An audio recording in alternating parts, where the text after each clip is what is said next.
Now, I first left the UK over 3 years ago now, and in today's video I'm going to talk about how my views towards the UK, the country in general, have actually changed since leaving. For a bit of context, I left the UK when I was 21 years old.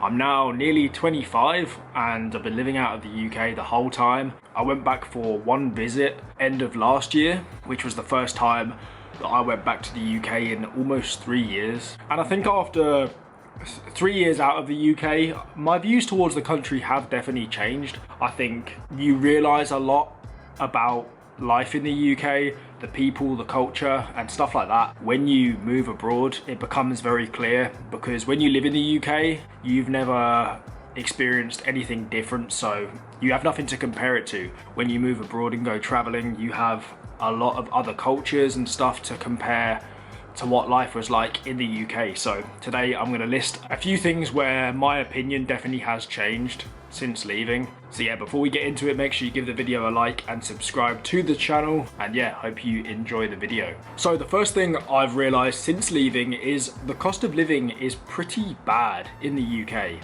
Obviously, I think a lot of people in the UK know this. Everyone goes on about the cost of living crisis all the time, and it's no secret that the UK is an expensive country.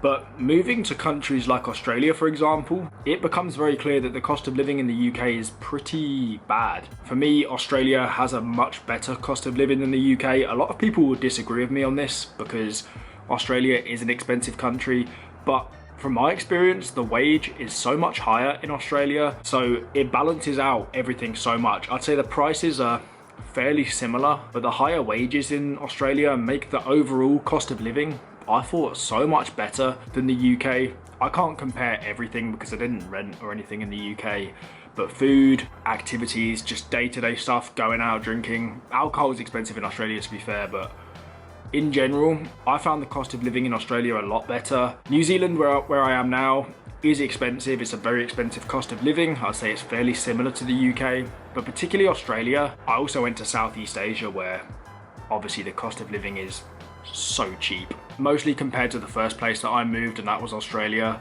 It definitely made me realise how expensive the UK is, and going back to the UK, the prices are pretty crazy. They seem cheap because it's pounds, which is like half of what a dollar would be, but nah, when you convert it back into dollars, it's pretty expensive, and it's definitely something I've realised since moving. The next thing, unfortunately, another negative one, and it is how, well, negative the culture is in the UK. I don't know, I feel like English people know that the culture back home is depressing. Like, British people in general are just known for being pretty negative, but moving to countries like Australia, I don't know if it's just the sun being out all the time or living in a much nicer country. The weather is a massive factor to do with this, but people are just so much happier.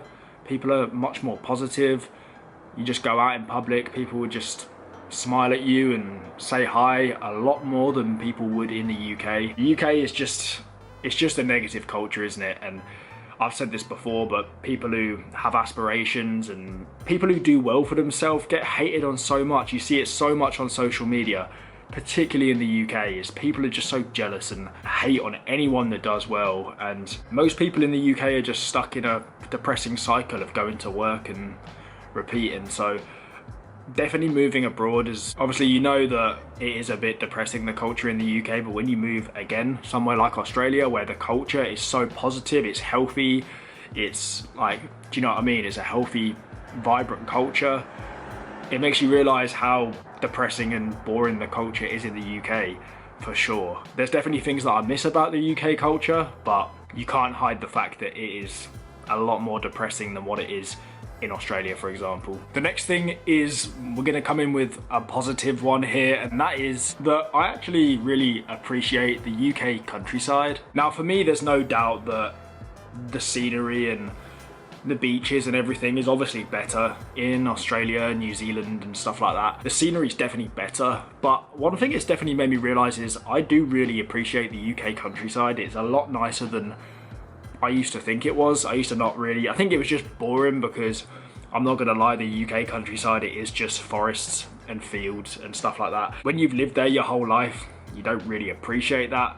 Moving to Australia, And places like that, it's not as green, it's not as, you haven't got like the nice forest. You do have forests obviously in Australia, but not like you do in the UK really.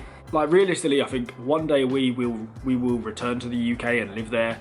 And the countryside is the only place in the UK that actually interests me. I'll come on in a minute to the towns and cities in the UK, but the countryside in the UK, that's the only place in the UK that actually interests me to live, because the UK countryside, until you move abroad, you don't actually realise how nice it is. The next point is that the UK is such a bubble. Now, I've spoken about this many times on this channel, and I believe that the UK is such a bubble. And whilst maybe I knew this a bit when I was there, it becomes so clear when you move abroad, and that is that people who are just stuck in that cycle of going to work in the UK and going to the pub and have never really travelled or lived abroad are stuck in that bubble. And you don't realise how big the world is and how much opportunity there is, how much there is to see, until you escape that bubble. And when you're in it, that's all you know. And I feel like so many people are just, particularly people in their 20s, are just wasting their life just stuck in that bubble, that system that is the UK, and never get to explore anywhere out of it. It's like breaking free into a new world when you move abroad, because suddenly your horizons are just broadened and there's so much opportunity which you don't really see when you're in the UK. It is literally the biggest bubble ever. The next thing is, I've realised how much I like British people.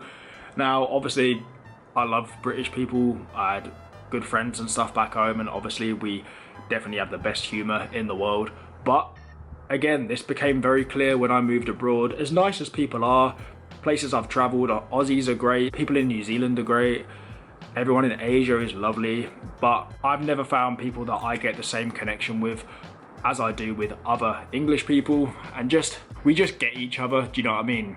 Aussies and stuff, they're great, but they don't get the same humour. And just meeting Brits when you're travelling, you're just instantly drawn to them. And then going home to visit, and you realise, like, in a way, what you've been missing out on, because I think that's the biggest downside of living out of the UK. And it kind of contradicts my first point of the UK being negative. As negative as British people are, we just have an instant connection as negative as we are, do you know what I mean? So I do miss having more English people around me, that's for sure. And I've realised how out of everywhere I've travelled, I still have the best connections with everyone back home. And the final point is, I've realised how dirty and run down UK towns and cities are. Now this is particularly after living in Australia and New Zealand, where the cities are very modern, everything's very well kept, very clean. Obviously they don't have as much history as the UK, hence why a lot of the buildings and stuff are not as old. But just in terms of how well kept everything is, you look at your average UK high street, half the shops are closed down, they're all boarded up, there's crackheads all over the street, it's dirty, there's shit everywhere. It's just UK towns. I mean, it's well known in the UK that the UK high street has just gone to shit because no shops are open anymore. So many shops are closed. UK high streets now are just a pretty depressing place to be. And going to places like London, I couldn't believe how dirty and run down it looked after living in cities like Sydney and Perth, even Auckland. They're just such clean, nice cities, they're safe. And it made me realise how dirty and run down UK towns are, and I have no interest ever in living in a UK city, that's for sure.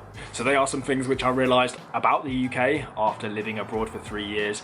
Some of these things I guess I kind of knew anyway, but moving abroad definitely made them more clear. And I believe it's the best thing that people can do in the UK is to get out, because you realise stuff that you had in your life in the UK which you never would have realised if you didn't make that move, because you're in such a bubble. So that's it. Thank you for watching. Hopefully you enjoyed the video. Make sure you subscribe, as I said. Thank you for watching, and I'll see you in the next video.